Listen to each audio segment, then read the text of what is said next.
Hey everyone, welcome back. In this video, we're going to look at another example of solving a logarithmic equation. This example is going to be a little bit different than some of the other examples. Not quite the type of example you'd run into in solving like an application problem. This will still be a good example to make sure we have our algebra skills up to speed. So here we are trying to solve log base 4 of the quantity x plus 2 minus log base 4 of the quantity x minus 1 is equal to log base 4 of 3. So our first step towards solving this logarithmic equation is try to simplify it, kind of combine as many of these logarithms together as we can. And I think we can only really do some meaningful combinations on the left-hand side here. We have a difference of logarithms, and so that allows us to use our quotient property for logarithms. We can rewrite this as a single logarithm. We have to take the quotient of the inputs.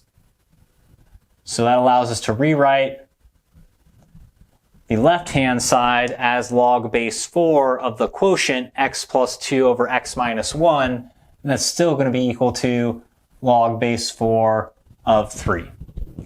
All right, so now we're in a situation where we don't have a logarithm equal to a constant number. Technically, log base 4 of 3 is a constant number, so we could actually approach it like that, but we'd have to use like an approximate value there.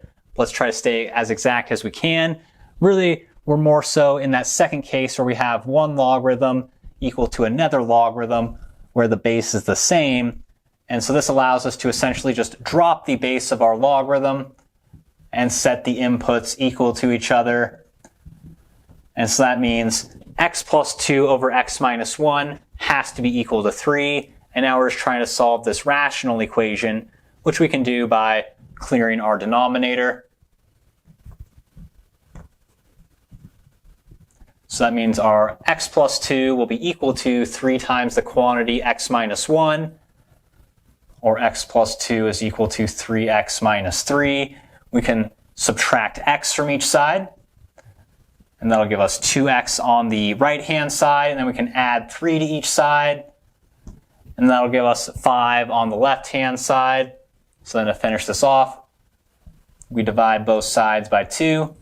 And we see x is equal to positive 5 halves. The last thing we have to do is check our single solution. If we plug 5 halves or 2.5 into our original equation, do we get logs of any negative numbers? 2.5 plus 2 is 4.5, that's positive. 2.5 minus 1 is 1.5, still positive. We're good to go. We checked our solution, x equals 5 half, does work, it does solve our equation.